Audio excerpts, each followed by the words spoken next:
Good evening, I'm Antonia Singut. Thank you for joining us on Business PNG, your weekly look at business news and updates. From a global and regional perspective, the tuna industry is a substantial and sustainable source of economic benefits. At the local and district levels, however, some communities continue to struggle with bringing this to a reality. But one district in particular is determined and is serious about benefiting from developing fisheries. This district is Kavieng, a maritime district located in New Ireland. The people of Kavieng have decided to tap into and are serious about turning fisheries into a revenue generator for the local people and the provincial government. This report is filed by MTV's Fabian Hakalitz. New Ireland is one of Papua New Guinea's maritime provinces, situated at the Bismarck Sea, adjacent to the Solomon Sea, within the waters of New Ireland, New Britain and Bougainville.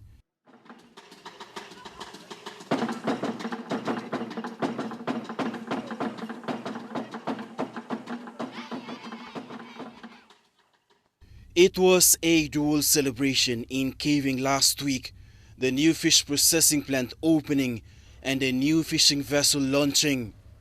The fish processing plant is owned by Golden Snapper Limited, a new privately owned company in New Ireland province that has just opened its business doors.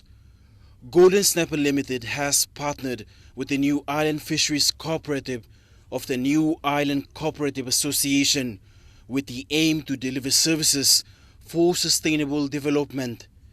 Kavieng MP, who's also the Public State and Investments Minister Ben Micah, in his official speech, while congratulating the company for the achievement, stated the fishing industry is giant and commercially viable that supports Kavieng's bid as Papua New Guinea's fishing capital. Such assets build and strengthen the economic sector through successful partnership arrangement with the government's funding support. Mr. Micah said the project is worthwhile with many benefits and opportunities to build the fishing industry. Then Golden Snapper become good long New Ireland Fishermen's Cooperative. Then the whole chain of fishing from catching to transportation to processing to the market will be complete. And I think we just need to grow on it. Micah also announced NCS has secured a contract for Golden Snapper to supply 1 ton of fish fillets weekly, with other future arrangements with catering companies and hotels. The New Ireland provincial government is supporting this project as it will provide support and create benefits for the local people, says Deputy Governor Can Barth. It will generate revenue that will assist to run the provincial government's internal affairs. We play like looking at all service and we reach him all man play me, all man tablo. That's service.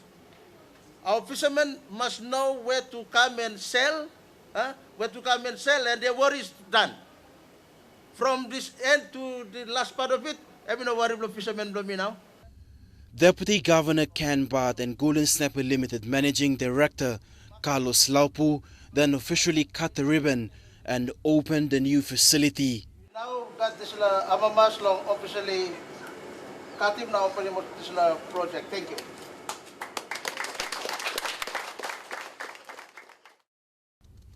As explained by staff, fish will be processed, but first it will undergo a quarantine inspection. Work effectively, and all night we use him. Now only something we use him. We got time to get cause him. On an accident or sort of harm. So we don't want stock or workman lo can kind of see got good spaces now and all work fillets like that. Managing Director Carlos Laupu said the business aims to sustain local fishermen and cooperatives.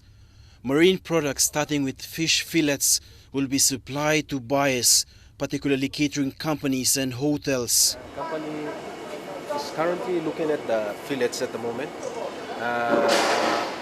Eventually we'll get in some, look into crabs, lobsters, even other seafoods. Inspection for the fish fillets will be conducted first by NCS before the first shipment. Blue Marlin is a new fishing vessel for the Kavieng Fisheries Cooperative Society, funded under the Kavieng Joint District Program.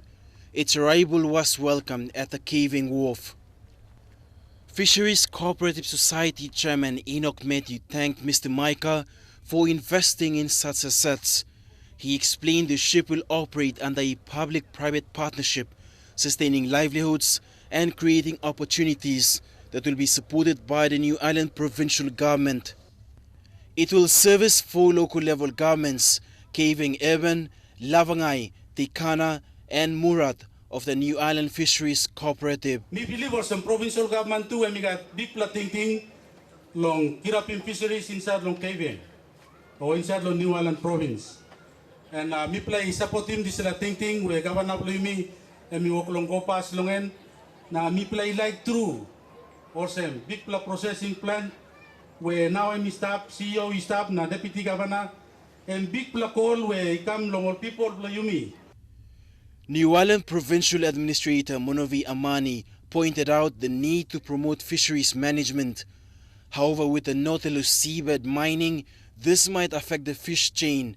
Before the mine proceeds, an independent impact assessment must be conducted. Making clear also this line important environment blomipla, fishery management. Solwara where mine by operate loem. We play strongly also before we commence.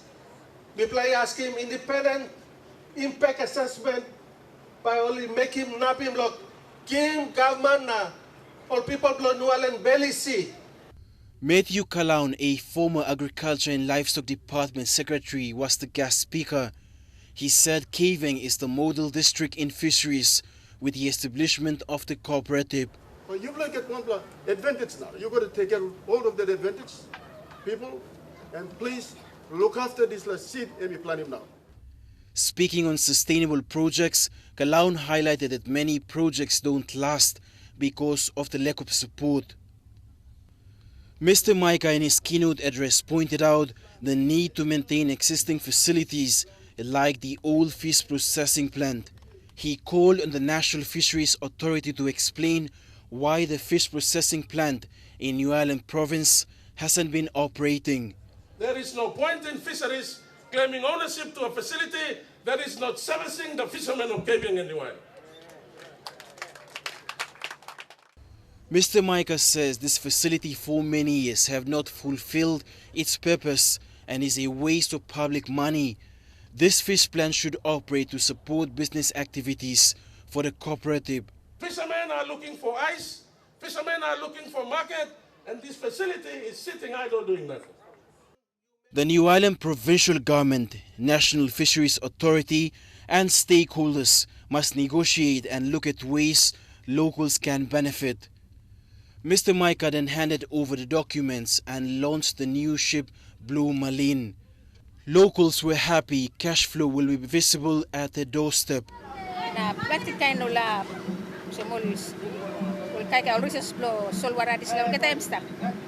But lo mi pelo salimet lo mi pla ting em no tumas bios mi pelo kita inap lo kisim disla na mi pet kem kay longen solo disla ya em now one plaken making money lo Same mi play am mas true because you got ship now na em back and come na not only mi play back kay fish station now but mi play back si money pro fish now time mi play ba salim pro ship em can come carry fish lo place time or liglig man or trambe go fishing or sa pani ma too long or salim fish na kind of say one time fish like big boat then be help him all too long kissing fish na only can you got access to salim na any living blong or city Victoria.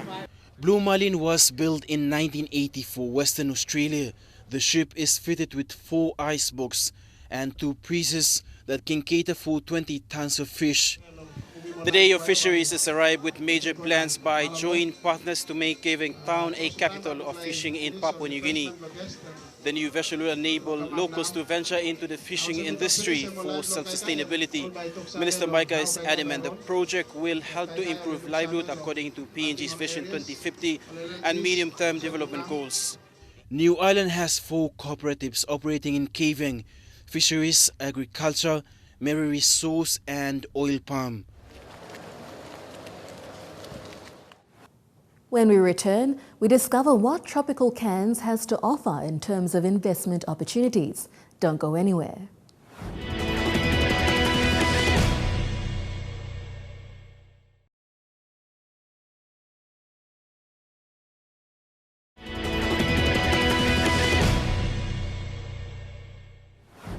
Welcome back to Business PNG.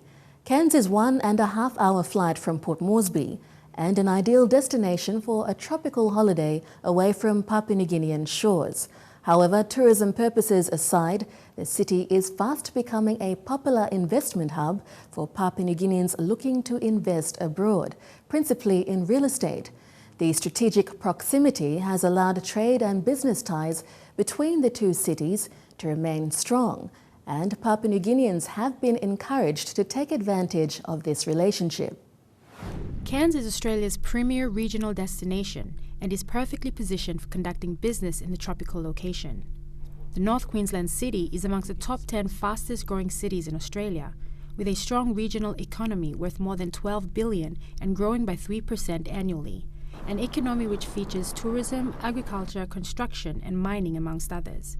With more than 23,400 registered businesses generating employment for 117,000 locals, the strategically positioned city is Australia's northern gateway to the Asia-Oceania region. Cairns' close proximity to neighbour Papua New Guinea allows for an ideal engineering and manufacturing hub for the booming resource sector in the Oceania-Australasia region. And what we see is there's, with the massive development that's happening up in Papua New Guinea, being the nearest neighbour to Port Moresby, we actually want to play an active role in supporting the development of Papua New Guinea. So, for example, we see there's massive opportunities for education and training of workforce. We're currently training already 2,500 apprentices over the next couple of years in Cairns. We're doing work in Papua New Guinea, and we would like to see more of that work happening between the two regions, because the transfer of skills and knowledge between both countries benefits both regions. Charters are flown on a regular basis between Cairns and mining projects in PNG, and the route between Port Moresby and Cairns is serviced by 3 international airlines. Because of this close proximity to the city, Papua New Guineans have been strongly encouraged to look at purchasing investment properties in Cairns. Cairns has been a stepping-off point for trade and activity with PNG and beyond for more than a century. And it continues to be a developing gateway between Australia and now Southeast Asia. In the 12-13 financial year, PNG became our second largest export market from this region, with more than 73 million in goods and services leaving Cairns ports for our nearest neighbour. Now that doesn't take into account tourism. But investment by PNG nationals is also rising, with PNG now behind only the UK and Japan for direct investment in real estate in this region. This level of investment is significantly higher than for other northern cities. And because we are so close, and the cost of office space and residential accommodation here is significantly cheaper than it is in Papua New Guinea.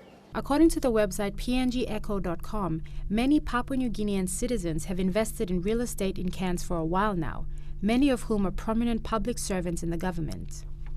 A Cairns property investment seminar took place in Port Moresby mid-last year, where an Australian real estate company emphasised the ease with which their services allow for Papua New Guineans to purchase property in Cairns. And the managing director, Robert Smith, a realtor himself.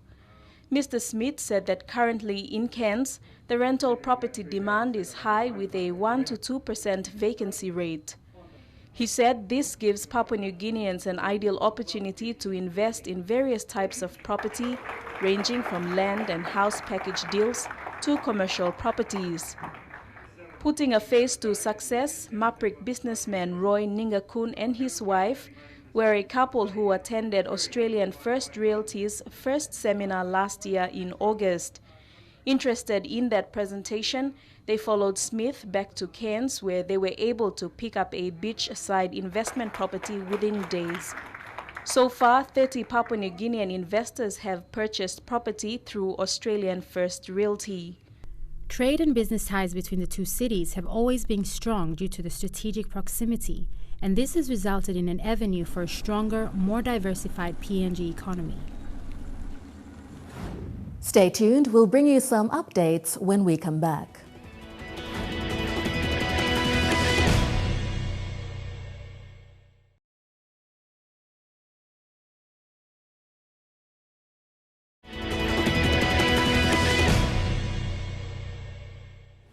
And now on to some business news before we wrap things up. Yesterday, the State-Owned Enterprises Minister, Ben Micah, proposed policy changes to ensure landowners have more say in developments taking place on their land. Micah said currently the government's treatment of landowners is shameful, especially in the public business sector. He made reference to customary landowners of where seaports, water dams, power generators and airports and airstrips have been established. Micah said these landowners should be given the right to participate as shareholders in these state-owned enterprises and to participate in spin-off businesses. He was sharing his experience of the indigenous Maori people in New Zealand during a recent visit there. Quote, "I will propose these changes," unquote, Micah told reporters, quote, "We better stop mistreating people on our own land," unquote. He also announced plans to consider direct flights from PNG to New Zealand. This was discussed at government level and is to go to the two countries' airlines to discuss further. Cocoa, one of PNG's leading cash crops, is under great threat with the cocoa pod borer attack. Most smallholder cocoa farms are affected as well as large cocoa operations, thus resulting in small farm holders producing below their monthly production margin, impacting on their monthly revenue, according to concerns raised. A private consultant, Robert Atser from RAFM, argues that there is an obvious weakness in the top-down sporadic approach to cocoa industry development in Papua New Guinea. Atser says a more systematic model needs to be adopted where all cocoa growers can participate nationwide. He further adds that the revised model must be underscored by three complementary thematic areas. Papua New Guinea has a sound financial system with total assets worth 38.66 billion kina at the end of March, according to the Bank of Papua New Guinea. While presenting the financial and state of economy on the day, Deputy Governor Benny Popoitai said this includes the banking sector, which stands at 30 billion kina, superannuation 8 billion kina, and life insurance 0.47 billion kina. Total loans at end of March were valued at 12.2 billion kina, of which non-performing loan was 2.2% and 0.9% of total assets. Popoitai, in conclusion, said this year marked the 13th year of uninterrupted economic growth. He also said factors influencing the performance included stability of political systems, good economic policies and the PNG LNG project. Air New Guinea, known as the nation's official flag carrier, with a very good history of providing air services to its people and ultimately its employees, has unexpectedly sacked 250 of its human resources that contributed to the advanced stage of Air New Guinea. As to the why of it all, the management of Air New Guinea is blaming the winding down of the construction phase of the LNG project for its financial woes. But Chief Executive Officer Simon Fu has so far refused to comment on the situation and his subsequent decision to sack a total of 250 employees. According to the airline's human resources manager, Ray Logona, reducing the workforce is just one measure they are taking. Other areas likely to be affected are accommodation, transport and others where expenses can be controlled. And we've reached the end of our show. For more business news, or if you would simply like to view this episode again, visit MTV Online. That's mtv.com.pg/business. Until next week, have a good night. I'm Antonia Singut, and this is Business PNG.